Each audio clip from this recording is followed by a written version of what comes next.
Hey guys, tonight we're doing something a little different. We're not talking about doomed kings or questionable royal marriages or entire dynasties collapsing under the weight of their own egos. Instead, we're going back to basics. We're talking about sleep. Yeah, the thing you're hopefully about to do while I ramble on for the next hour and a half. So, dim the lights, get your pillow in whatever weird position you prefer. Maybe you're one of those people who can only sleep with a pillow fort around your head. Or maybe you're a starfish sleeper, arms flung out like you've just been shipwrecked. No judgment here. This is a safe space for all human pretzels and blanket cocooners. And tonight, we're going to float slowly through history, looking at how people across different cultures and centuries have chosen to position their bodies while unconscious. Because as boring as it sounds, it's actually weirdly fascinating. Turns out there is no one universal default way of sleeping. Humans have been very inventive in figuring out how to contort themselves horizontally. Of course, sometimes the choices were about comfort, sometimes about superstition, and a lot of the time it was just whatever the bedbugs would allow. So, let's ease into this little journey, starting way back with the ancient world. Because, of course, those guys already had opinions about how you should lie down. In ancient Egypt, for instance, they had a thing for sleeping with their heads propped up on what looked like tiny stone headrests, which, yes, sound as uncomfortable as you're imagining. These were carved little supports that lifted the head, keeping the neck at a dramatic angle. Basically, it looked like a block with a curve on top, almost like a minimalist iPhone stand. And why would anyone voluntarily sleep like that? Well, the Egyptians believed it wasn't just about comfort. Elevating the head helped protect the body from evil spirits during sleep. Apparently, demons had a harder time entering through your ears if your head was inconveniently balanced on a rock. Makes sense, I guess. Also, practical bonus, in a very hot climate, lifting the head meant air could circulate underneath, which, if you've ever flipped your pillow to the cold side, you can appreciate. The only problem was, it was still basically sleeping on a brick. But hey, fashion over function, even in sleep. Meanwhile, over in Mesopotamia, people preferred reed mats, or just flat ground with a blanket thrown on top. Sleeping positions, mostly curled on the side. Archaeologists have found plenty of little figurines and carvings of people tucked up, knees drawn in. That fetal position has been popular for, well, forever. Apparently, humanity's default isn't actually lying flat on the back like some kind of mummy, it's curling up like a shrimp. And then there's ancient China. They had all sorts of opinions about sleep.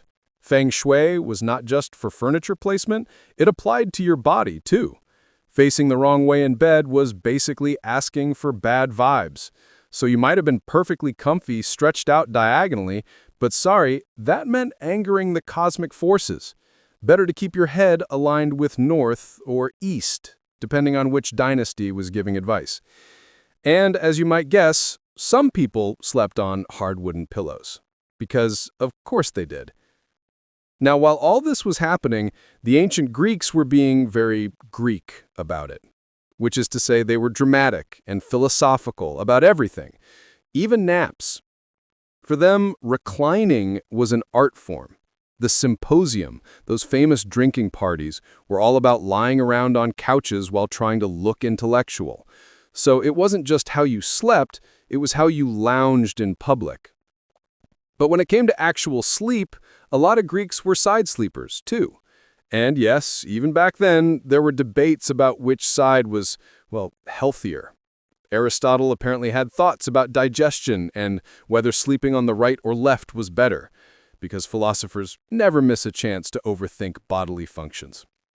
Now let's drift over to medieval Europe, which, spoiler alert, wasn't exactly a golden age for bedding. Picture a medieval peasant. Their mattress was usually just a sack stuffed with straw. If they were lucky, maybe straw mixed with feathers. If they were unlucky, the sack was basically just, well, straw. And fun fact, that's where the phrase hitting the hay comes from, because people literally did. And here's the kicker. You didn't even get the mattress to yourself.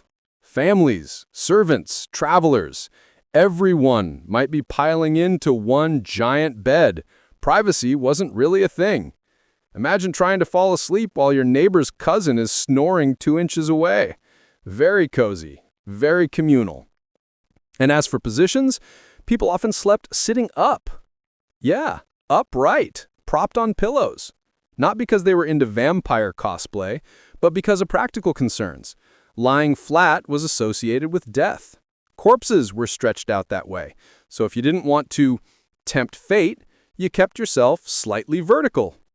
Also, fun medieval bonus, people thought sitting up helped digestion and made it less likely that demons would sneak into your mouth at night, because apparently demons had nothing better to do than crawl into unsuspecting throats. We also need to mention segmented sleep. Medieval people didn't always sleep in one solid chunk. They'd go to bed early, sleep for a few hours, then wake up in the middle of the night, maybe pray, maybe do chores, maybe just sit around, and then drift back off for second sleep, which honestly sounds kind of nice. Built-in midnight snack time.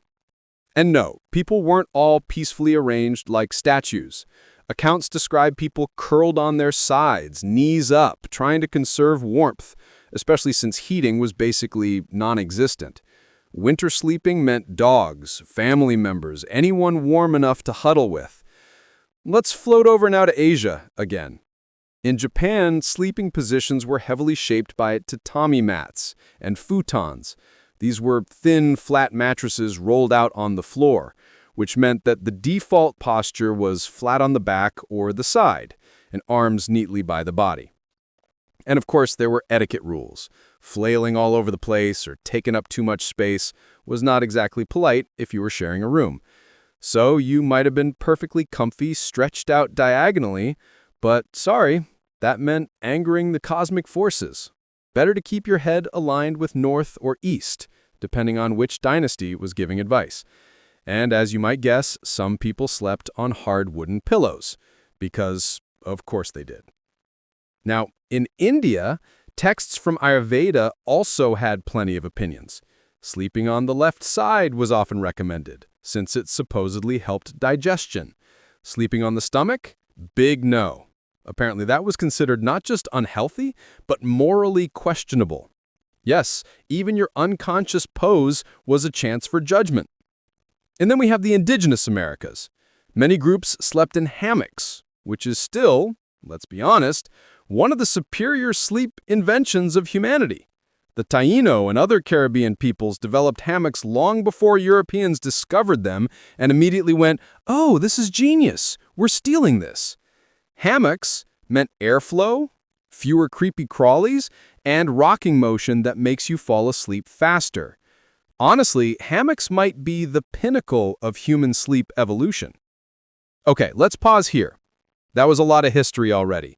We've gone from stone pillows to hay sacks to hammocks, and we've barely scratched the surface. But the important takeaway is this. The way you're sprawled out right now listening to me is probably just one tiny variation in a vast history of human horizontal experimentation. Whether you're curled up like a shrimp, stretched out like a mummy, or hanging in a hammock like a very chill banana, you're part of a tradition. Next, we'll drift into early modern Europe, when sleeping positions started to reflect wealth, medicine, and, because of course, royal drama. Beds got bigger, etiquette got stricter, and people kept inventing weird new ways to lie down. But we'll get to that. For now, just let yourself sink a little deeper into the pillow, because trust me, this is only the beginning of our sleepy little world tour. So, where were we? Yes. Hammocks, hay sacks, and wooden neck supports. Basically, history's greatest hits in the things people thought were good ideas for beds category. Now we're drifting into the early modern period, roughly the 1500s to the 1700s. And here's where sleep gets a little fancier. Suddenly, the bed itself wasn't just a place to lie down, it was a status symbol. In Europe, especially France, aristocrats really leaned into the idea that bigger was better. Beds weren't just functional, They were architectural.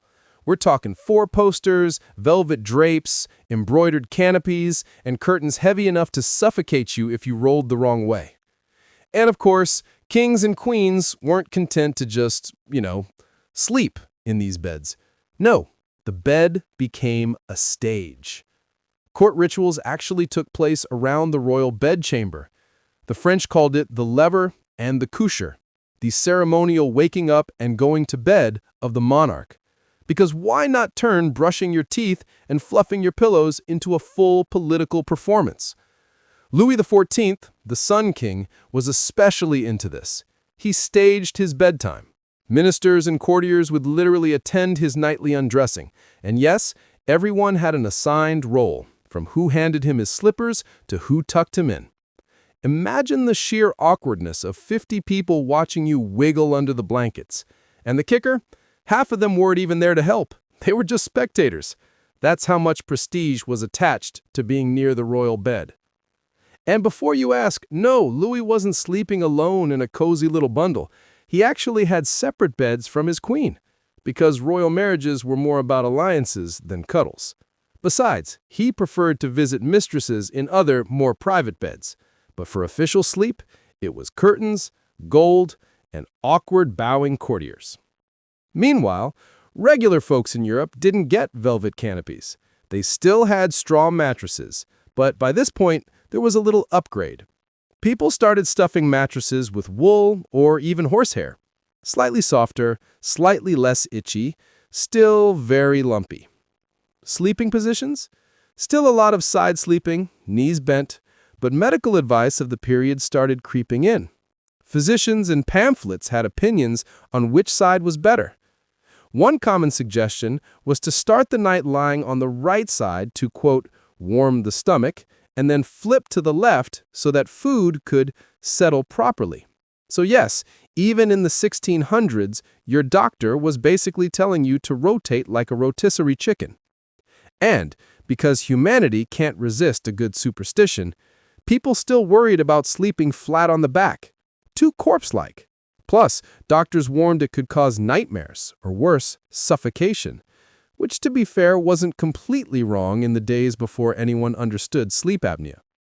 Over in Asia, the story was different. In Japan, the Edo period saw the spread of the takamakura, those elevated headrests we mentioned earlier. And yes, they were still mostly for protecting hairstyles, especially elaborate coiffures with pins and wax. Imagine balancing on a wooden stand all night just so your hair doesn't flop. Dedication. Meanwhile, in China, traditional medical texts offered advice on optimal sleeping directions. Facing north-south was recommended for aligning with the flow of qi, or life energy. Sleeping east-west? Bad vibes. And yes, some people took this so seriously that they'd rearrange entire households to make sure their bed was pointing the right way. In India, Ayurvedic traditions continued to favor left-side sleeping, with all sorts of warnings about moral character tied to posture. Stomach sleepers got the worst press, supposedly lazy, indulgent, and prone to health problems, which is a bit harsh if you just happen to like hugging your mattress. Now, let's float to the Americas again. Hammocks were spreading far beyond the Caribbean. Spanish and Portuguese sailors had adopted them for ships, where they were much safer than rolling off a wooden bunk during a storm.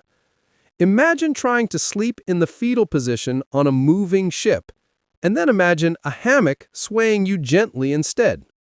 Much better. Hammocks also confused Europeans at first. When Columbus and his crew saw the Taino people using them, they described them as beds of netting. Soon enough, though, the practicality won out. By the 1700s, every sailor worth his salt was basically a hammock burrito. Now, speaking of sailors, let's talk about soldiers. Military sleep is its own category of misery. Soldiers in the early modern period didn't exactly get ergonomic mattresses. They often just crashed wherever they could, on the ground, on rough pallets, maybe sharing blankets if they were lucky. Positions? Usually huddled together for warmth, curled on the side. And if you've ever been camping without a good sleeping bag, You know the fetal position is basically your body's only defense against freezing to death. Back to the royals for a moment, because it's too funny not to dwell on. By the 17th and 18th centuries, the bedchamber wasn't just for sleep, it was a political tool. Who got to be present at bedtime mattered. In England, too, kings had elaborate sleeping arrangements. Charles II, for instance, had a great bedchamber and a little bedchamber. The great one was for ceremony, and the little one was for actual private sleeping. And then there was the famous Great Bed of Ware in England, a massive bed that could supposedly fit at least a dozen people. It wasn't really for one family. It was more of a tourist attraction at an inn. Travelers would squeeze in just for the novelty. Imagine trying to fall asleep in a bed with 11 strangers all shifting around. Sounds like a medieval Airbnb nightmare. One last quirky note before we drift forward in time. Posture manuals. Yes, there were actual books giving diagrams of proper sleeping positions. Many recommended lying on the right side with one arm tucked under the pillow. Basically, the world's first illustrated guides to the perfect sleep pose. If only they'd invented the phrase sleep hygiene, they'd have been right at home on modern wellness TikTok. So, as we drift out of the early modern period, what do we see? Rich people staging bedtime rituals like Thir, poor people still curled up on straw, sailors swinging in hammocks, and doctors everywhere insisting they knew which side you should face. Sleep wasn't just unconsciousness, it was etiquette, health advice, and even politics. And next, we'll slide gently into the 18th and 19th centuries. This is when industrialization, new furniture, and new science started to reshape how humans arranged themselves in bed. Spoiler, it's also when some very weird Victorian sleep habits appear. And yes, there will be fainting couches. But for now, let's just stay a little longer in this world of candlelit chambers, creaky straw beds, and hammock-swaying sailors. Because honestly, everyone was just trying to get comfortable and failing in spectacularly human ways. So, by the 18th and 19th centuries, humanity had already tested most of the basic sleep setups. Hammocks, hay, straw, wood, and giant ceremonial beds. But the Victorians, being Victorians, couldn't leave sleep alone. They had to moralize it, study it, and turn it into a kind of self-improvement project. Because of course they did. First, let's talk beds. By the 1800s, the middle classes were getting in on fancier sleeping arrangements. Iron bed frames became common, partly because wood attracted bugs and nobody wanted to share their mattress with entire colonies of bed lice. Iron was easier to clean. Bonus, it also fit the industrial aesthetic. Nothing says sweet dreams like lying on cold black metal. Mattresses improved too. We're talking horsehair, wool, and eventually springs. Yes, the coil spring mattress was a 19th century invention. Finally, people could bounce in bed without needing a trampoline. The problem? Springs were squeaky. So if you were in one of those households where 5 people were crammed into a room, let's just say privacy was not really achievable. Now, about sleeping positions. The Victorians were obsessed with them. Doctors kept writing long essays on which posture was healthiest, safest, and most morally upright. Because yes, your posture in bed apparently revealed your character. Stomach sleeping? Still considered morally suspicious.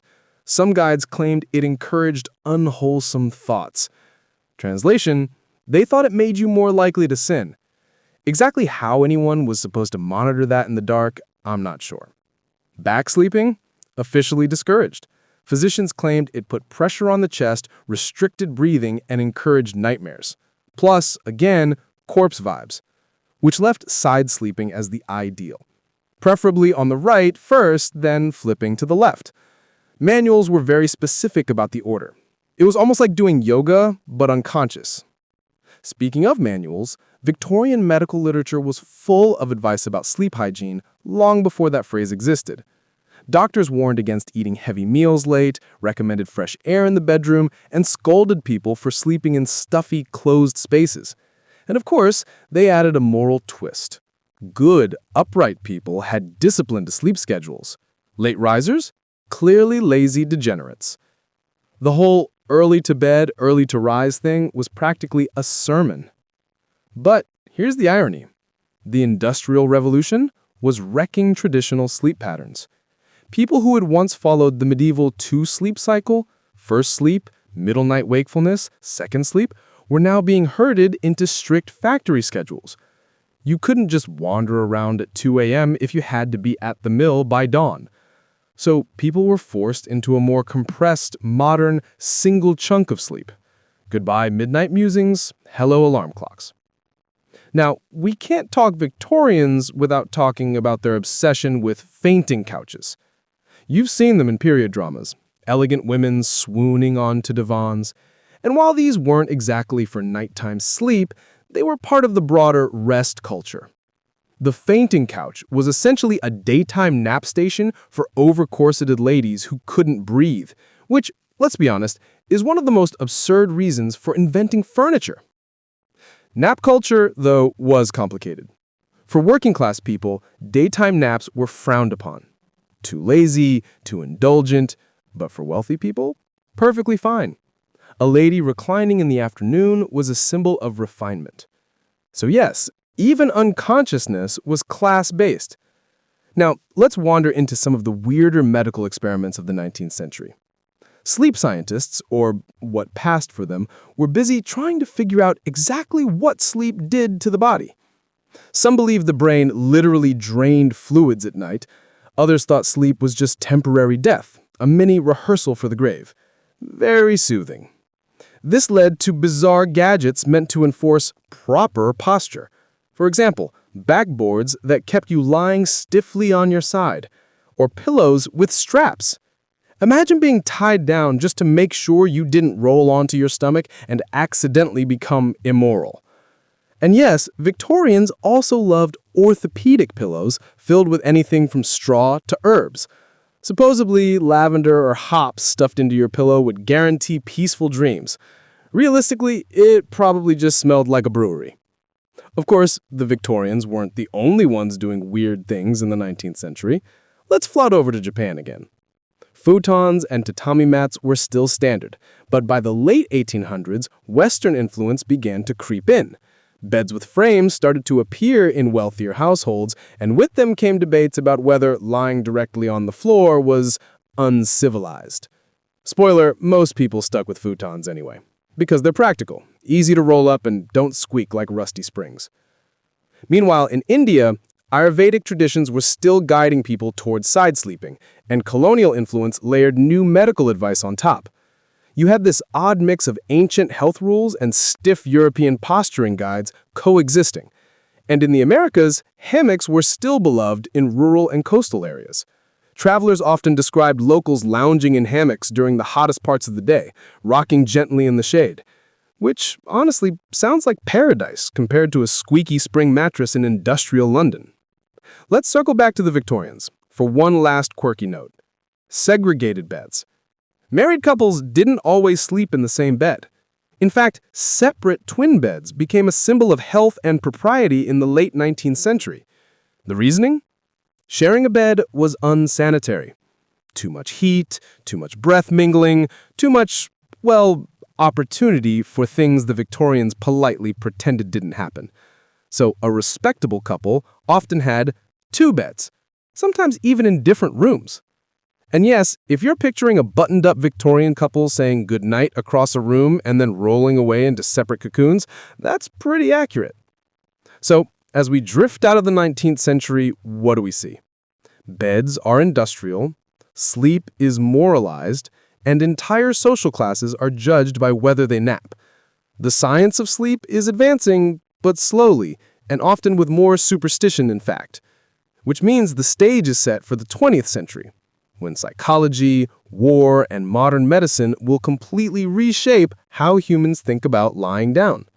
Spoiler, it involves Freud, bunk beds, and a lot of advertisements about sleep posture that nobody asked for. But before we go there, just take a moment. Imagine yourself on an iron bed frame in a drafty Victorian bedroom, under a scratchy wool blanket, being judged by your doctor for the angle of your knees. And be glad you have memory foam. So, we've left behind the Victorians with their iron frames, fainting couches, and morally suspicious stomach sleepers. Now we drift gently into the 20th century, the century of Freud, factories, bunk beds, and, eventually, memory foam commercials at 3 a.m. Let's start with the obvious. Psychology entered the chat. Sigmund Freud, always ready to make everything awkward, had plenty to say about sleep. For him, dreams weren't just random nighttime nonsense. They were coded messages from your subconscious, which meant your sleeping position suddenly mattered a lot less than what bizarre story your brain cooked up while you were drooling on the pillow. If you dreamed about climbing stairs, he'd probably say it was secretly about your mother. If you dreamed about flying, it was also about your mother. You get the picture. Freud basically made it impossible for anyone to admit to having a normal nap ever again. Carl Jung, Freud's rival, took a slightly calmer approach.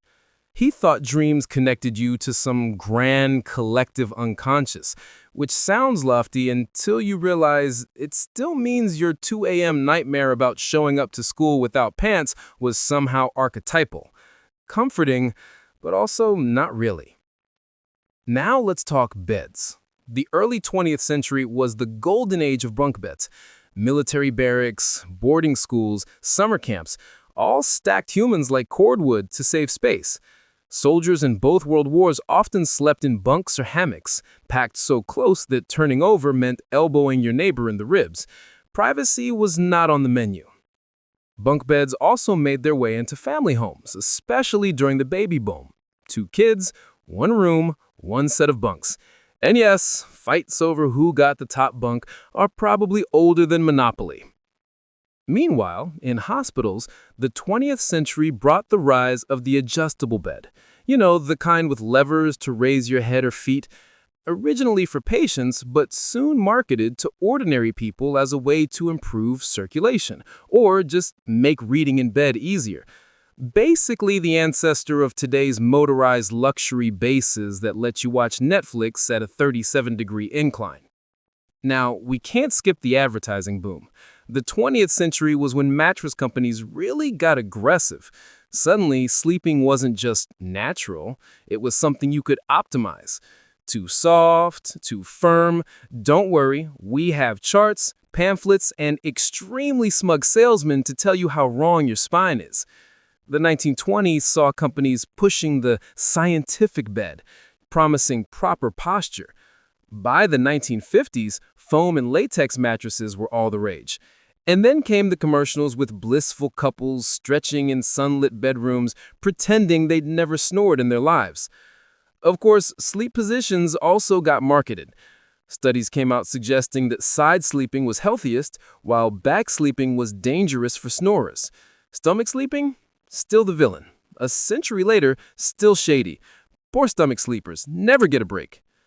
Now let's drift into wartime sleep. World War I trenches were a nightmare, literally. Soldiers often had to doze sitting up, crammed into dugouts, boots on, rifles nearby. Comfort wasn't even a consideration. World War II wasn't much better. Barracks, hammocks on ships, floor mats, and bomb shelters. Basically a century of mass sleep deprivation. One particularly grim example, during the Blitz in London, families often spent nights in the underground stations, sleeping shoulder to shoulder on the floor or benches. So if you've ever tried to nap in an airport, imagine that but with bombs overhead. On a lighter note, the mid-20th century also gave us the rise of sleep labs. Scientists started wiring people up with electrodes to track brain activity. That's how we discovered REM sleep in the 1950s. So if you've ever proudly announced, "I was in deep REM last night," you can thank a sleep-deprived grad student who probably had to stare at squiggly EEG lines for weeks. These labs also led to early experiments in sleep deprivation. Spoiler, it does not go well. Students who volunteered were kept awake for days, eventually babbling nonsense, hallucinating, and, ironically, falling asleep standing up, basically proving what humanity had already known from millennia. If you don't sleep, you go completely insane. Meanwhile, in ordinary households, the 20th century saw the rise of separate bedrooms for the middle class. Victorian couples had started the trend with twin beds, but now, especially in America, it became acceptable for couples to have entirely separate rooms. By the 1950s, sitcoms like I Love Lucy showed married couples tucked up in side-by-side twin beds, just to reassure viewers that nothing scandalous ever happened. Which is hilarious when you remember the baby boom was happening at the exact same time. And let's not forget about napping. Industrial society was not kind to nap culture. Offices frowned on snoozing at the desk. Factories had shifts that didn't allow siestas. But in some parts of the world, Spain, Italy, Latin America, the siesta survived. Shops closed, people went home, and everyone got a little horizontal reset. America, on the other hand, was aggressively anti-nap. Being tired was fine. Yawning through your workday was normal. But closing your eyes at 2 p.m.? Lazy. The only exception? Presidents. Photos exist of leaders like JFK proudly taking White House naps, because apparently when you're in charge of nuclear weapons, you're allowed to rest. And finally, let's mention the space race. Astronauts had to invent new sleep positions entirely. In zero gravity, you can't exactly curl up on your side. So astronauts just floated in sleeping bags strapped to the wall. Arms drift up, heads loll, legs dangle. It's basically the starfish position, but in 3D. And yes, NASA had to study whether humans could even rest like that. Turns out, they can, though probably not as peacefully as the commercials promised. So, what does 20th century sleep look like overall? Freud is psychoanalyzing your dreams, mattress companies are psychoanalyzing your spine, armies are cramming people into bunks, and suburban couples are pretending they don't even share a bed. Oh, and astronauts are strapping themselves to walls. It's messy, a little absurd, and very modern. Next, we'll drift into the late 20th and early 21st century. That's when sleep becomes a billion-dollar industry, people start bragging about how little they get, and whole new gadgets appear to monitor your unconsciousness. Spoiler, it's about to get very Silicon Valley. But before that, maybe adjust your blanket. Because honestly, compared to trenches, bunk beds, and zero gravity, your current setup is probably luxurious. So here we are. We've gone from stone headrests in Egypt to straw mattresses in medieval huts to fainting couches and Freud. Now we've drifted right into the modern era, an age when people can literally buy a mattress from a vending machine of sorts, delivered in a box, and unroll it like a burrito in the living room. Because yes, sleep is no longer just something you do, it's a lifestyle brand. Let's start with the late 20th century. By the 1970s and 80s, mattress technology was in full swing. We had waterbeds. Yes, entire generations of people decided it was a good idea to fill a giant vinyl sack with water and sleep on it. The appeal? Supposedly therapeutic, gently rocking, and very groovy. The downside? Leaks. And the occasional disaster when someone's cat discovered the joy of claws. Then came memory foam. Originally developed by NASA in the 1960s, memory foam made its way into consumer beds in the 90s. Advertised as space-age technology, it promised to cradle every contour of your body. In reality, it was often sweaty because it trapped heat. But the commercials were so convincing, showing wine glasses staying upright while someone jumped on the bed, that people bought them anyway. By the 2000s, mattress-in-a-box companies turned beds into an online shopping experience. Order it, unbox it, watch it inflate like a marshmallow. The marketing was sleek, the branding was minimalist, and suddenly mattresses were Instagrammable. Because apparently, even unconsciousness needed to be aesthetic. But here's the twist. While the mattress industry was selling comfort, the work culture of the late 20th century was selling exhaustion. The idea of hustle took off. People bragged about sleeping less, as if 4 hours of rest was a badge of honor. CEOs claimed to rise at 4 a.m., write 3 novels, and run a marathon before breakfast. Elon Musk famously said he slept on the factory floor. Margaret Thatcher claimed she only needed 4 hours of sleep. Donald Trump also said the same, which, make of that what you will. Basically, sleep deprivation was rebranded as leadership, and the poor stomach sleeper who just wanted 8 solid hours was suddenly a symbol of weakness. Enter Silicon Valley in the 2000s and 2010s. Tech culture simultaneously worshipped productivity and tried to monetize recovery. Sleep became something you could optimize. Out came gadgets. Sleep trackers. Watches, rings, headbands, devices that claimed to know whether you were in REM or light sleep, usually based on your wrist twitching. The accuracy? Questionable. The anxiety it created? Very real. Imagine waking up, feeling great, then checking your app and being told you only got 30 minutes of quality sleep. Suddenly, you're tired because your phone said so. Blue light glasses. Because screens at night mess with melatonin, obviously. But did people put the screens away? Of course not.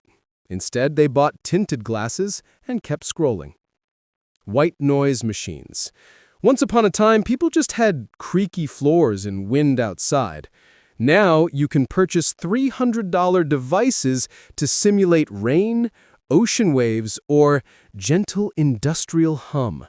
Some apps even let you mix your own soundscapes. Crickets plus Tibetan bowls plus light industrial hum. Anyone?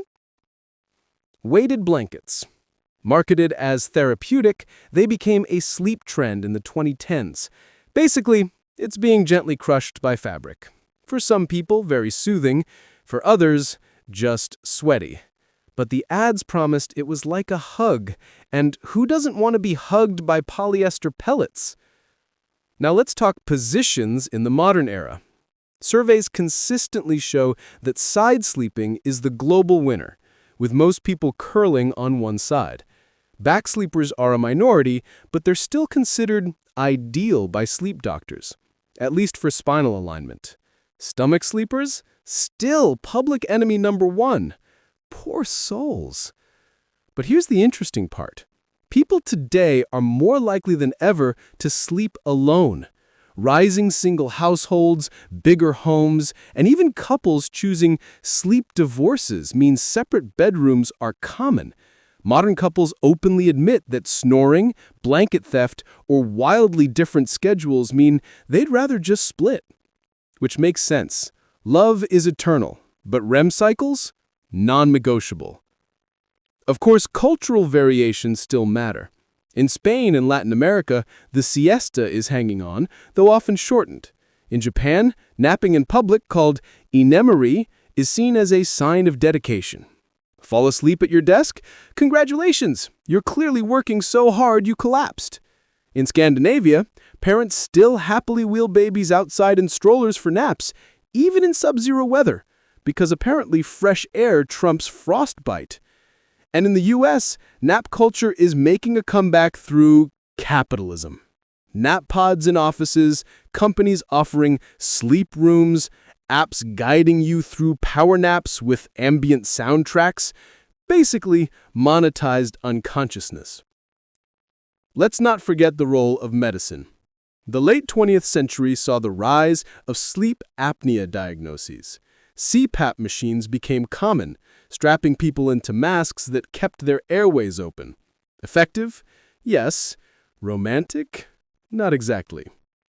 Insomnia treatments also exploded.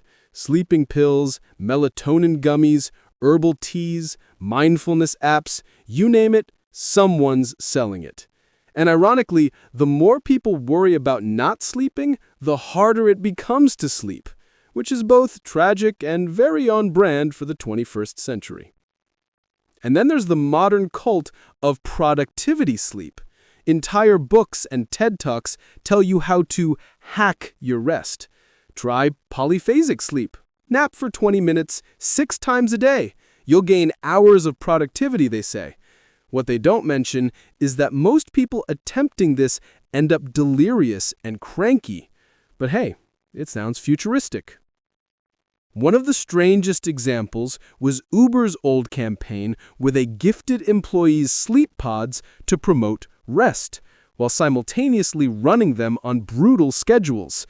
Nothing says self-care like institutionalized burnout recovery. So, as we float through the 21st century, what's the big picture?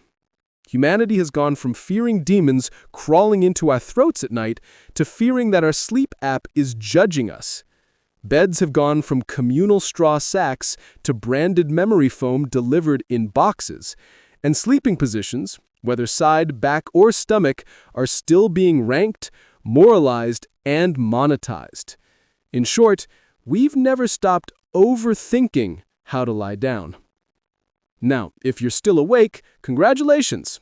You've just traveled across thousands of years of human sleep habits, from stone pillows to sleep trackers, from hammocks to bunk beds, from kings staging bedtime ceremonies to Silicon Valley CEOs bragging about insomnia. Next, we'll glide gently into a conclusion, tying together this long horizontal story. But don't worry, it won't be dramatic, just a soft landing. For now, maybe adjust your own posture, wiggle your toes, and be grateful you don't have to balance your head on a wooden block like an ancient Egyptian. So here we are. We've stretched, curled, propped, and rolled our way through thousands of years of human sleep. From ancient Egyptians balancing their heads on stone blocks, to medieval peasants burrowing into straw like hedgehogs, to astronauts floating in Velcro cocoons. And somehow, after all that, we're still arguing about whether it's okay to sleep on your stomach. It's almost funny, isn't it? Sleep is supposed to be the simplest thing we do. Lie down, close your eyes, drift off. But humans, being humans, have never been satisfied with just letting it happen. We turned it into ceremony, science, superstition, and of course, consumerism. Think back on the wide range of choices. The ancient Mesopotamians curled like shrimp. The Japanese perfected the art of lying neatly on futons. Medieval Europeans sat upright, terrified of looking like corpses. French kings turned bedtime into a political theater, complete with an audience. Victorians moralized posture, strapping people into position as if the wrong angle of an elbow would lead to eternal damnation. And Silicon Valley decided sleep was just another productivity metric, something to be tracked, optimized, and sold back to you in app form. And yet, underneath all the variations, the wooden pillows, the hammocks, the bunk beds, the truth is kind of boring. We all just want the same thing: to rest, to stop being conscious for a few hours, to reset the brain so we can stumble through another day of whatever absurd thing humans are doing now. If you zoom out, there's something oddly comforting about this. For all our differences in culture, class, and century, everyone has had to deal with the same basic human problem. Where do I put my body when I'm unconscious and vulnerable? And the answers are all equally awkward. You might be a pharaoh on a golden bed. You might be a sailor swinging in a hammock. You might be a kid fighting your sibling for the top bunk. Doesn't matter. You still drool, you still snore, you still wake up with your arm numb because you slept on it wrong. Kings and peasants alike. It's also worth remembering that so much of sleep is beyond our control. Medieval people didn't choose segmented sleep, it just happened with the rhythms of darkness and firelight. Industrial workers didn't want alarm clocks, they just had no choice. Astronauts didn't invent zero-gravity float naps because they thought it was fun, they just literally couldn't lie down. In other words, a lot of history's sleep positions weren't about preference, they're about necessity. Beds, posture, schedules, most of the time people were just doing what circumstances forced them to do. Which makes modern sleep culture, with its endless gadgets and pillows, feel almost luxurious. We finally get to fuss over preference, not survival. So where does that leave us now? Well, Maybe with the realization that no matter what the experts say, whether you're on your side, on your back, or curled up like a pretzel, you're basically carrying on a tradition that's as old as humanity. And if you're listening to this in bed right now, drifting toward sleep, maybe take a little comfort in the idea that you're part of that long story. From straw sacks to spring mattresses, from hammocks to memory foam, from first sleep and second sleep to the endless, unhelpful tyranny of the alarm clock. So, that's it. The history of sleeping positions around the world. A history not of battles or kings or revolutions, but of blankets, pillows, and unconscious limbs. Possibly the most relatable history topic there is. And now I think it's time to let the history fade and the sleep take over. So, close your eyes, adjust whatever position you've chosen tonight, whether ancient fetal curl, royal flat back, or modern starfish, and just drift. So, maybe we should admit something here. For all our talk about history's great sleep positions, what really makes bedtime feel human are the little objects and rituals we drag along with us. Think about it. People have always had bed companions, and no, not the scandalous kind, though of course history is full of that too. I'm talking about the things you take to bed when you're not quite ready to face the dark alone. Medieval peasants clutched rosaries. Ancient Egyptians placed protective amulets near their pillows, just in case. Victorians hugged hot water bottles, or in poorer houses, even hot bricks wrapped in cloth. Children around the world still fall asleep with stuffed animals whose fur is half gone from years of nightly service. And today, half of us are tucking our smartphones under the pillow, which is probably the least romantic bedtime object in history and definitely the most fire-prone. Another universal, bedtime snacks. Romans believed lettuce made you drowsy. Medieval doctors recommended warm wine with spices, which, to be fair, still works. The Victorians swore by hot milk. Modern people by sleep teas with lavender or chamomile, as though a tea bag could heal the stress of an entire workday. And of course, there's the midnight fridge raid, timeless and eternal. No culture is immune to that sudden, secret bite of something cold when you should already be asleep. And then there are the bedtime stories. Parents in every culture invented tales to soften the transition into darkness. Some of them were sweet. Some were terrifying. Think of German children being lulled to sleep with stories of witches, wolves, and mysterious men with sacks. Nothing like the threat of abduction to calm a restless mind. But the point was always the same: words to hold on to as you slipped away. Even now, we do the same thing. Some people play podcasts. Some turn on old sitcoms for the millionth time. Some put on ocean waves. And some, for reasons I'll never quite understand, put on history monologues exactly like this one. Which brings us back to you, right now, listening. Because, in a way, this whole rambling journey about sleep through the centuries isn't really about kings or futons or memory foam. It's about the quiet little comfort of someone talking in the dark, giving you permission to close your eyes. Just like parents did with bedtime stories centuries ago. So if you're still awake at this point, you've officially beaten the odds. And if you're not, well, then you're already part of the story. So let's leave it there. Humans have invented 1,000 ways to sleep. Some elegant, some bizarre, some barely functional.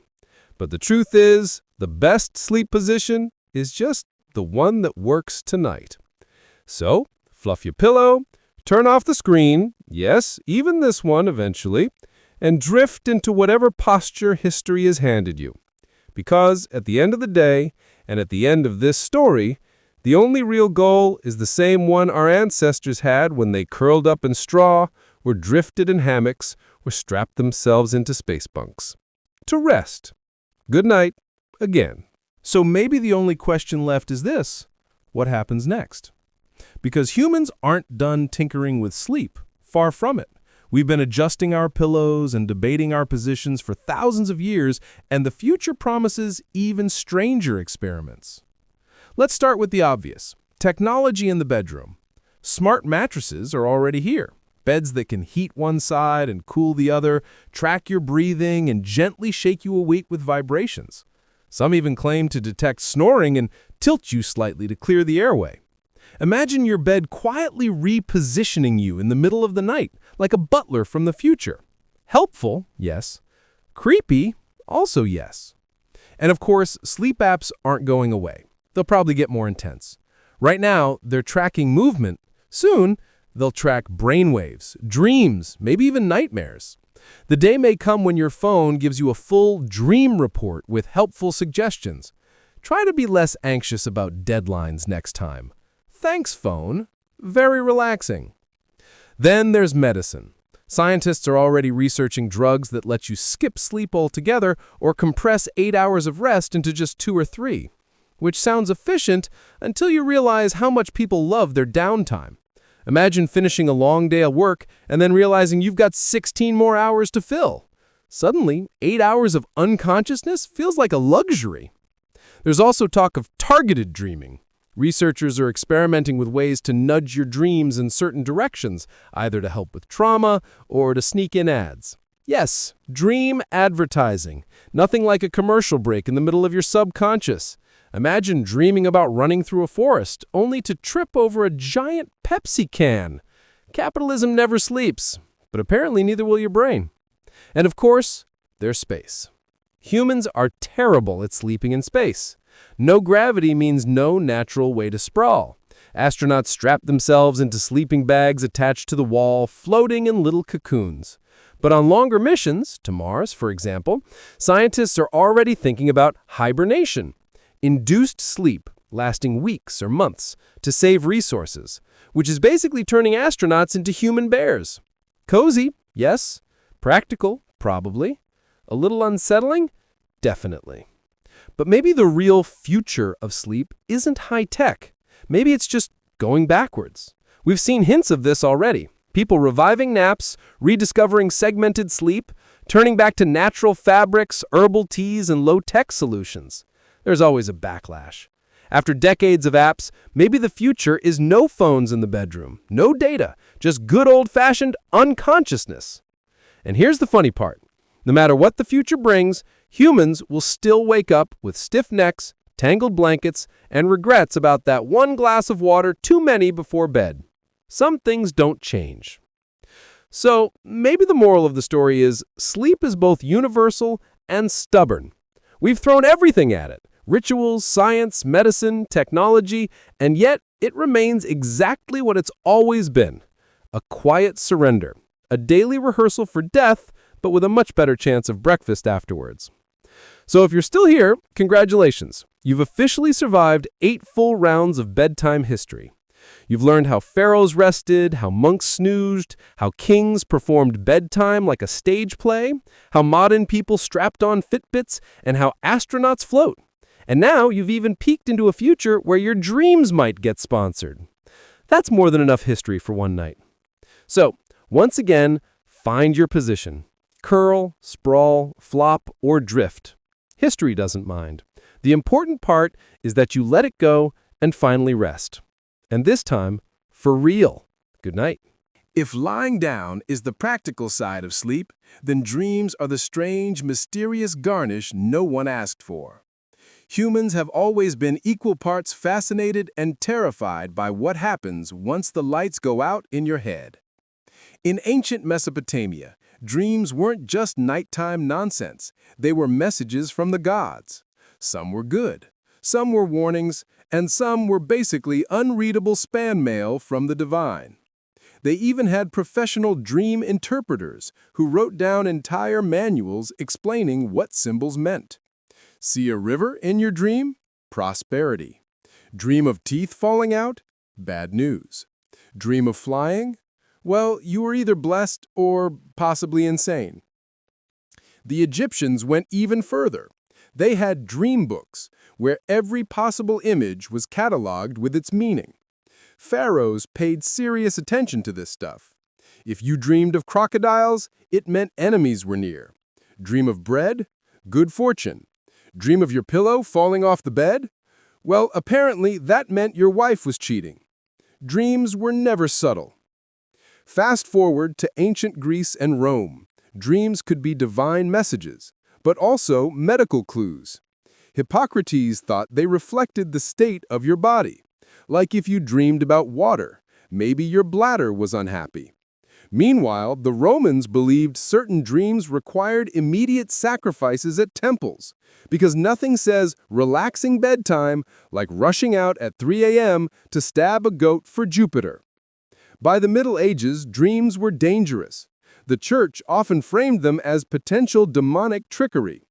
Nightmares weren't just bad sleep. They were visits from evil spirits, sometimes even physical attacks.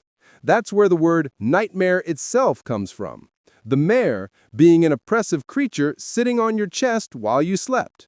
Basically, medieval people woke up from sleep paralysis and thought a witch was suffocating them, which, in fairness, is a pretty accurate description of how sleep paralysis feels. And let's not forget the global twists. In China, dreams were considered journeys of the soul.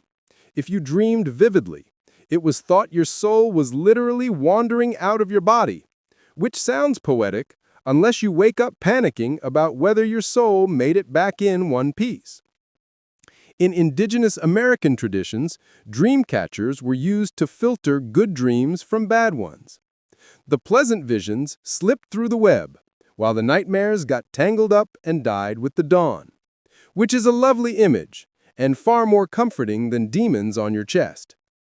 In Japan, there's a tradition called Hatsuyumi, the first dream of the year. Seeing Mount Fuji, a hawk, or an eggplant was considered incredibly lucky. Yes, eggplants.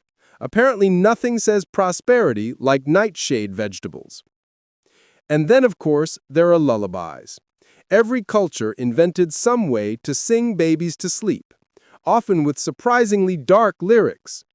Take the famous English lullaby, Rock-a-Bye Baby. Sounds sweet, until you remember the baby is in a cradle at the top of a tree, which promptly collapses. Comforting. In Russia, some lullabies casually threatened children with wolves. In Scotland, goblins made regular appearances. And in Spain, one traditional lullaby essentially warns the baby that if they don't sleep, the bogeyman will come. Sweet dreams, kiddo. The irony is that lullabies usually sound gentle, but the words are borderline horror scripts. Parents weren't trying to traumatize their children, they just lived in worlds where danger was everywhere. Singing about wolves and goblins was less about scaring kids and more about acknowledging the fears adults already carried. Even now, the tradition continues. We might not sing about goblins much anymore, but bedtime stories, podcasts, and yes, even slow history videos are just modern lullabies for adults. Same idea, different packaging. A human voice smoothing the edges of the dark. So whether it's dreams of crocodiles, witches pressing on your chest, or a lullaby about wolves, one thing is clear. Bedtime has never been just about posture. It's about the fragile human need to explain, soften, and sometimes laugh at the mysteries of the night. And with that, I think we've really squeezed the last drops of sleep history. Unless, of course, you want a part 10.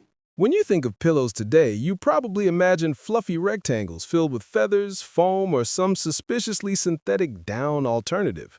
But history, as usual, was not nearly that kind. Humans have slept on just about anything that could vaguely support a skull. Let's rewind to ancient Mesopotamia. The very first known pillows weren't soft at all.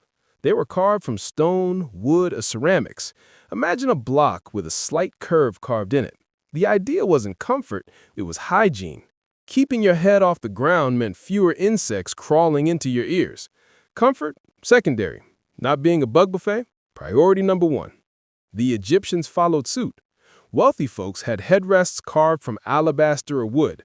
They looked like little stands with a curved top to cradle the skull. The symbolic meaning mattered too. Raising the head was thought to protect the spirit during sleep. Pharaohs, after all, weren't about to risk their afterlife because of a poorly positioned neck. Meanwhile, the Chinese perfected the art of hard pillows. They made them out of wood, stone, jade, even porcelain. A popular theory said that soft pillows drained energy, while hard pillows preserved health and intellect. So yes, sleeping on a porcelain brick was actually considered good for you. To be fair, the pillows were often beautifully decorated with art, flowers, or poems, which probably didn't help the neck cramp, but at least they looked classy. Over in Japan, traditional pillows, makura, also lean toward the firm side. Samurai sometimes use small wooden or lacquered pillows to keep their elaborate top knots in place overnight. Beauty sleep wasn't about rest, it was about preserving the perfect bun. Women with towering hairstyles use similar devices. Imagine waking up stiff and groggy, but hey, your hair still looked fantastic. Now in Europe, things took a different turn. The Greeks and Romans were early fans of stuffing. They filled cushions with reeds, feathers, or even straw. The wealthy naturally got goose down. The poor made do with whatever plant matter could be crammed into a sack. Comfort was relative, but at least it was softer than stone. By the Middle Ages, pillows in Europe went in and out of fashion. Monks rejected them as sinful luxuries. Men often considered them effeminate, though women and the sick were allowed to use them. So yes, resting your head on a feather pillow could apparently call your masculinity into question. Nothing says fragile ego like banning cushions. Of course, it wasn't just pillows. Mattresses were equally strange. In medieval peasant huts, beds were sacks filled with straw, reeds, or even corn husks. They had to be regularly changed since the filling quickly got moldy, buggy, or flat. Wealthier folks used wool, feathers, or horsehair. Still lumpy, but at least more durable. By the Renaissance, the rich were sleeping on ornate mattresses stuffed with pea shucks, straw, or feathers wrapped in silk covers. Not exactly orthopedic, but very decorative. And then came the rope bed. Literally, a wooden frame with ropes strung across it on which the mattress sat. Ropes sagged, so they had to be tightened regularly, hence the phrase, sleep tight. Yes, that old bedtime rhyme was originally just practical housekeeping advice.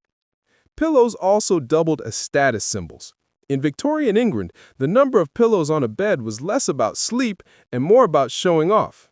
You might only use one to actually rest on, but the rest were decorative. A tradition that honestly continues today, where people spend 10 minutes removing a mountain of cushions just to get into bed. Then there are the oddities. In medieval Japan, for example, some pillows were filled with seeds or buckwheat hulls. They made a rustling sound whenever you moved, which some people actually found soothing. Others, not so much. In the Middle East, ornate bolsters were common. Long, firm cushions that doubled as backrests during the day. Functionally, the ancestor of today's body pillow. In colonial America, children sometimes slept on simple wooden headrests or tiny straw cushions, while adults got the better materials. The hierarchy of bedding was very clear. Of course, modern marketing would eventually take things to absurd levels. Memory foam, cooling gel, bamboo fiber pillows, ergonomic butterfly designs, and of course, pillows that claim to stop snoring. Spoiler, they usually don't. Humans are still buying magic rectangles to solve problems thousands of years old. And if you've ever wondered why your bed feels like it weighs 500 pounds when you move it, thank the Victorians. They popularized giant stuffed mattresses and elaborate wooden frames, turning sleep from a necessity into an immovable piece of furniture. Before that, beds were often lightweight and portable. Now, good luck fitting your mattress through the stairwell. So, what's the takeaway here? Pillows and bedding may have changed materials, but the eternal theme is the same. We've always been slightly miserable with what we have and convinced that some other stuffing or structure will finally unlock the secret to perfect sleep. Stone, feathers, memory foam, it doesn't matter. In the end, you still wake up with a crick in your neck, just like your ancestors. And with that little detour through the land of strange pillows, I think it's safe to say we've truly overstuffed this history of sleep. Unless, of course, you'd like a part 11. For all the obsession with perfect positions and proper bedtime rituals, some of history's most famous people simply couldn't sleep.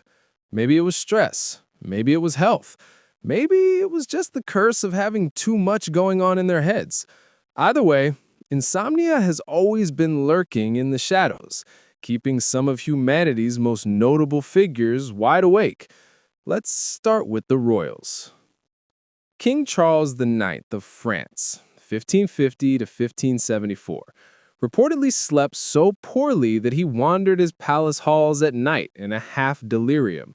He was plagued by anxiety, paranoia, and perhaps the guilt of approving the St. Bartholomew's Day massacre. Not the sort of bedtime story that leads to peaceful dreams. He often refused to sleep in the same bed twice, fearing assassination. The man was basically a zombie before zombies were cool.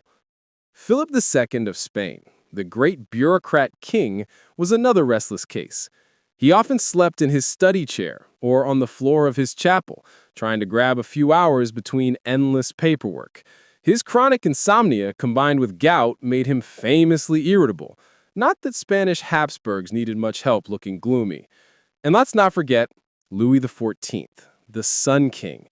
Despite having a bedchamber that doubled as a stage for his waking and sleeping rituals, he actually suffered from frequent insomnia. His doctors prescribed all sorts of bizarre remedies, herbal concoctions, special diets, even music to lull him. Imagine being the King of France with 50 courtiers watching you go to bed and still lying there, wide awake. But royals weren't the only ones. Writers and philosophers often had notoriously bad sleep. Voltaire practically ran on coffee instead of rest. He was said to drink 40 to 50 cups a day, which probably didn't help the insomnia problem. Instead of sleeping, he wrote, argued, and mocked everyone. In a way, his sleeplessness fueled the Enlightenment. Franz Kafka also suffered from chronic insomnia. He would stay up writing until the early morning, convinced that true creativity came in the quiet hours when the world was asleep. His diaries describe pacing, frustration, and exhaustion, which honestly explains a lot about his surreal, anxious stories. Marcel Proust is another famous case. The author of In Search of Lost Time basically lived in his bedroom, curtains drawn, constantly complaining about his inability to sleep. He filled his nights with obsessive writing. His masterpiece is literally the product of lying awake too long. Then there are the political figures. Winston Churchill was a proud insomniac. He claimed he only needed a few hours at night, though he did take long daytime naps. He often worked through the night with cigars and whiskey, which probably didn't help his sleep quality, but he swore it gave him an advantage. While others were sleeping, he was plotting strategy. Thomas Edison bragged about barely sleeping at all. He saw it as wasted time, claiming sleep was only for lazy people. He preferred short naps and irregular intervals, sometimes nodding off in his lab with a steel ball in his hand, so that when it fell, the noise would wake him up. Strangely enough, he also marketed an electric bed frame to help others sleep better. Hypocrisy never rests.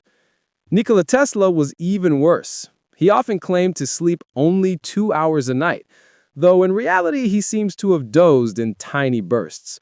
His mind was too active, constantly generating ideas. By his later years, he admitted the deprivation had wrecked his health. But of course, he still couldn't sleep. Artists, too, wrestled with insomnia.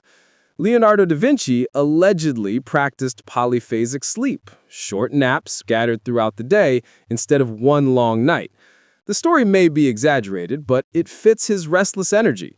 Whether or not it was true, he clearly wasn't a man who lay down for 8 hours like everyone else.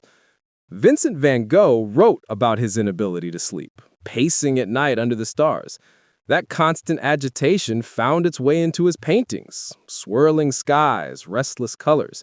His insomnia wasn't just a problem, it was a muse. And then there's the almost comical side of insomnia cures. Medieval physicians prescribed lettuce soup, poppy drinks, or just reading the Psalms until you dozed off. Victorians recommended avoiding spicy food, wearing loose cotton pajamas, and saying no to stimulating novels. Freud, of course, blamed everything on repressed desires. But perhaps the most relatable cure was simply try harder to sleep, which, as everyone who has ever tossed and turned knows, is the least effective advice imaginable. So what do we learn from all this? That insomnia doesn't care how powerful, brilliant, or creative you are. Kings, philosophers, inventors, they all stared at their ceilings at 3 a.m., just like the rest of us. Some turned their sleeplessness into art, some turned it into strategy, some just suffered.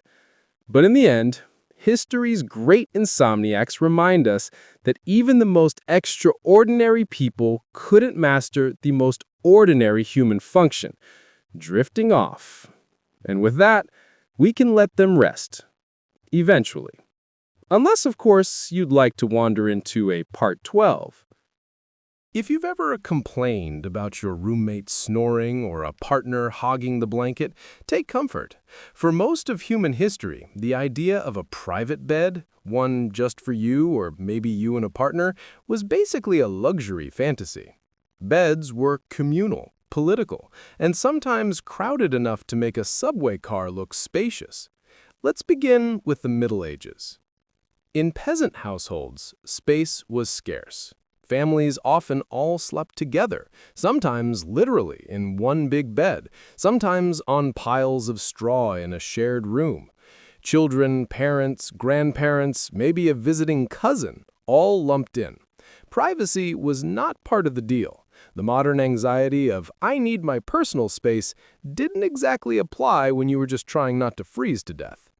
Even in slightly wealthier homes, it wasn't unusual for servants to sleep in the same chamber as their masters. Sometimes on pallets at the foot of the bed, sometimes even in the same bed. A bed wasn't just furniture, it was shared warmth, shared safety, and, frankly, shared inconvenience.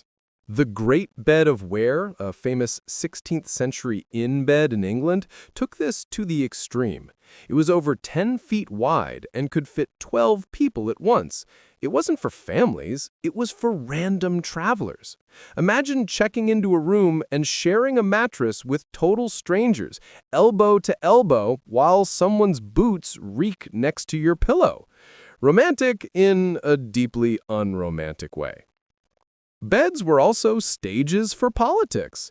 Take Louis XIV again, his famous lever and coucher rituals, his waking and sleeping ceremonies, were public events. Courtiers jostled for the privilege of handing him his shirt or fluffing his pillows. Being near the king's bed wasn't just about intimacy, it was a statement of power. To witness the Sun King waking up was an honor. Yes, even watching a man yawn could be a political act. Earlier monarchs used beds in a similar way. The royal bedchamber was both private and public, a space for receiving select visitors. Ambassadors might literally meet kings in or beside their beds. It sounds bizarre now, but in a world where rulers embodied their states, the bed was part of diplomacy. Beds were also tied to marriage politics. Royal weddings often included a public bedding ceremony. The couple would be escorted to bed by family, courtiers, and clergy. The marriage was considered valid only after consummation, so the ceremonial tucking in was basically a state event. Sometimes witnesses even lingered in the room until things were officially underway. No pressure. Even outside of royalty, marriage beds were symbols. Communities sometimes paraded a new couple's bed through the streets or blessed it as part of the festivities. The bed wasn't just furniture, it was the foundation of a household, both literally and metaphorically. Beds weren't only about sex or politics, though. They were also about hospitality. In many cultures, offering someone a spot in your bed or sharing yours was a sign of trust. Travelers routinely shared beds with strangers at inns, not just because space was limited, but because it was normal. Even into the 18th and 19th centuries, innkeepers across Europe and America would double or triple up guests in one bed. Imagine booking a room today and being told you'll be sharing with 3 traveling salesmen from Yorkshire. That was standard. Even famous figures weren't exempt. Benjamin Franklin, on his travels, often shared beds with acquaintances, friends, or even near strangers. He once shared with John Adams, who complained about Franklin insisting on keeping the window open all night. Franklin believed fresh air was essential for health, even if it meant freezing your roommate. And let's not forget the social chaos of childbirth and deathbeds. When women gave birth, the bed became a communal stage again. Friends, midwives, and neighbors crowding around. Birth wasn't private, it was a group event, with the bed at the center. Similarly, death was a social performance. A good death often meant dying in bed, surrounded by witnesses. Beds marked the milestones of life, with entire communities leaning over the sheets. Only in the 19th and 20th centuries did the idea of the private and individualized bed really take hold. One bed for one couple or one person. As houses grew larger, privacy became a commodity, and beds followed suit. Suddenly, having your own mattress was a marker of independence. But the ghost of the social bed lingers. Think of dorm rooms, hostels, or military barracks, modern echoes of the centuries when sleep was communal, noisy, and very far from private. So, the next time you curl up in your solitary nest of blankets and complain about your cat hogging the pillow, remember, it could be worse. You could be wedged between two sweaty strangers at an inn in 1600 with a dog at your feet, lice in the straw, and someone loudly snoring in your ear. Beds weren't just for sleeping. They were stages, theaters, and sometimes overcrowded nightmares. But above all, they were social spaces where politics, family, and community all tucked themselves in together. And that, my friends, feels like a cozy note to close on. Unless you'd like me to drift into part 13, where we could explore the future of sleep, from sleep science to bizarre tech dreams of tomorrow. For most of history, people just slept however they could, on straw, stone, feathers, or with half the village jammed into the same bed. But in the modern era, we've reached a strange point. We've made sleep both a science and a consumer product, which means the future of sleep might be less about drifting off naturally and more about engineering it. Let's start with sleep science. Only in the 20th century did researchers really begin studying what happens when we're asleep. Electroencephalograms, or EEGs, let scientists track brainwaves. Suddenly, sleep wasn't just lights out, it was stages. Light sleep, deep sleep, REM cycles. We learned that dreams happen in predictable rhythms, and that interrupting them makes people cranky, forgetful, or just weird. The result? A new obsession with sleep hygiene. Doctors now lecture us on dark rooms, no screens, and regular schedules. Basically, advice that peasants with hay mattresses already knew by necessity. Then came the gadgets. The market for sleep technology is huge. We've invented blackout curtains, white noise machines, melatonin gummies, weighted blankets, and apps that sing you to sleep with whale noises. There are smart beds that track your heart rate, rings that measure your oxygen levels, and even masks that shine light into your eyelids to optimize your circadian rhythm. It's as though modern humans, surrounded by the softest bedding and the quietest rooms in history, suddenly forgot how to do the one thing humanity has done since forever: fall asleep.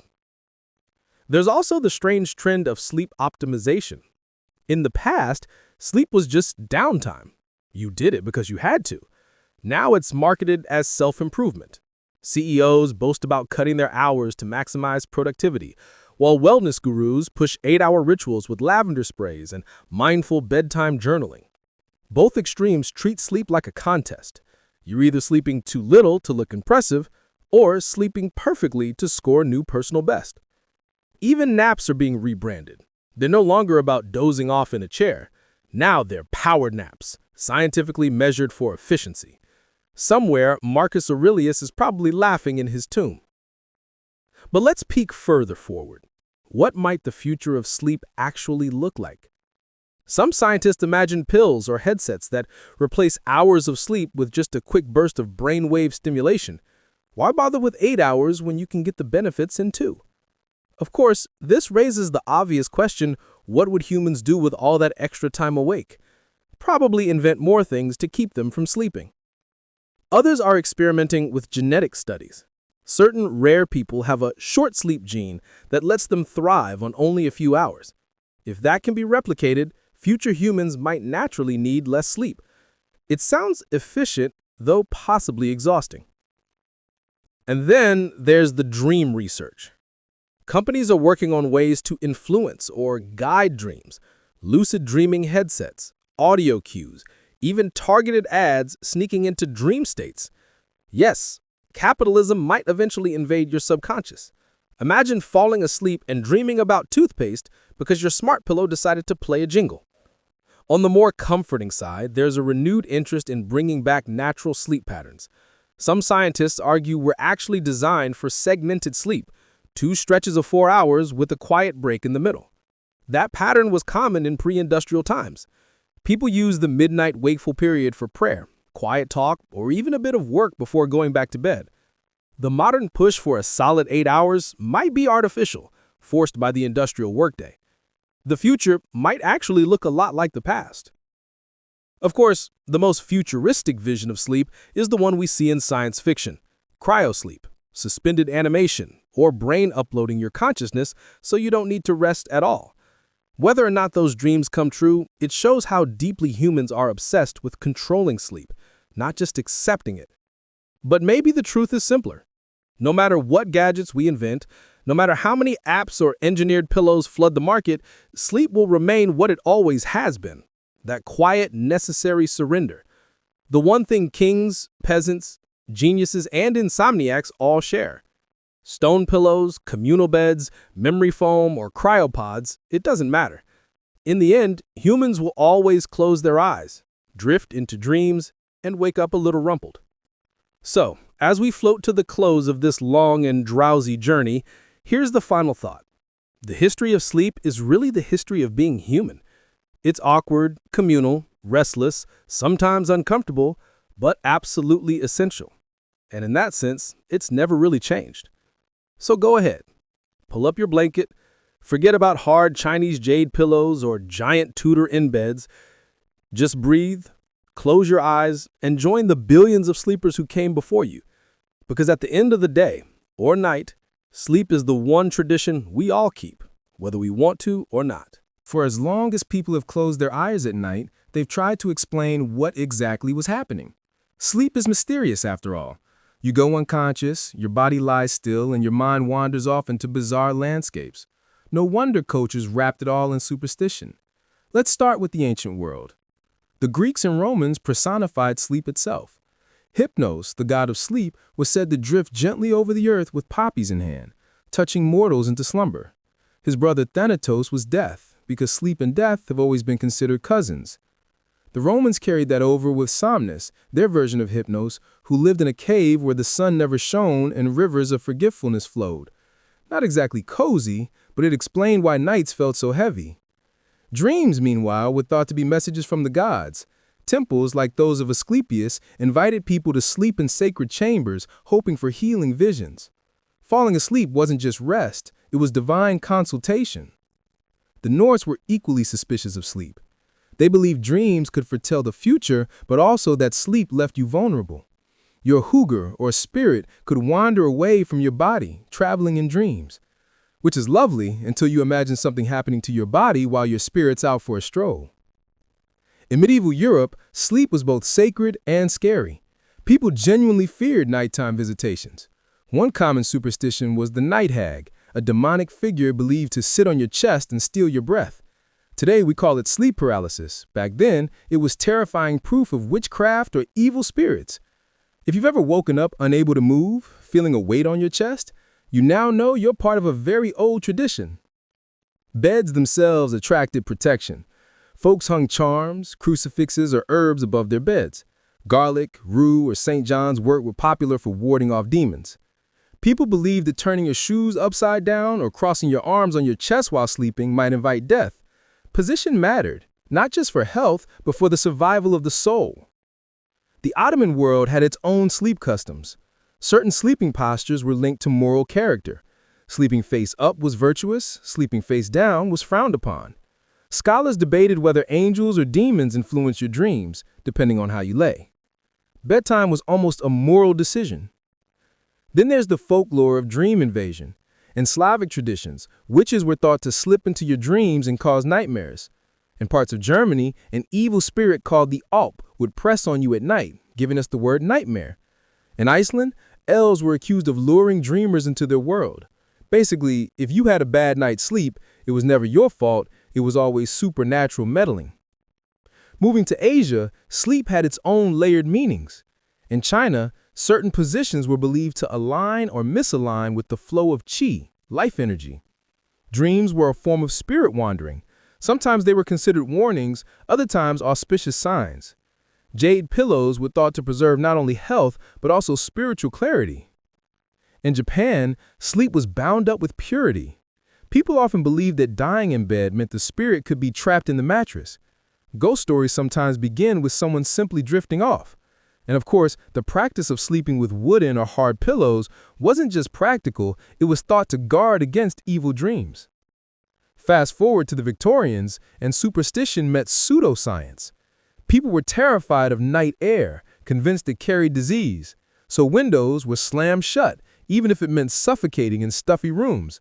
At the same time, they invented dream manuals, claiming you could predict the future by decoding dream symbols. Dreamt of teeth falling out? Bad omen. Dreamt of fish? A pregnancy was coming. Whole books promised to interpret these nightly visions like newspapers from the spirit world. Victorians also leaned into deathbed lore. The way you lay in bed could signal your fate. Beds facing north were unlucky. Mirrors in bedrooms were often covered at night so the souls wouldn't get trapped. A surprisingly high-maintenance bedtime routine. Superstitions around sleep didn't just fade with modernity, they adapted. Today, people still carry lucky charms under pillows, from religious metals to crystals. Some swear by moonlight rituals, others by dream catchers. And of course, there's the modern superstition of sleep itself. The belief that if you don't get exactly 8 hours, your life will unravel. Different era, same anxiety. So what does all this tell us?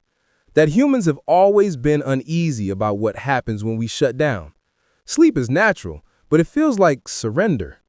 To explain it, we invented gods, demons, dream prophecies, and bad luck positions.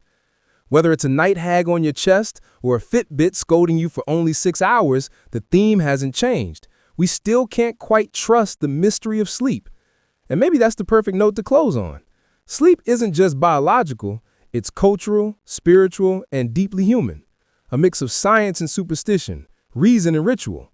And while we now know about REM cycles and melatonin, a small part of us still wonders, when we close our eyes, what might really be out there in the dark? So, here we are.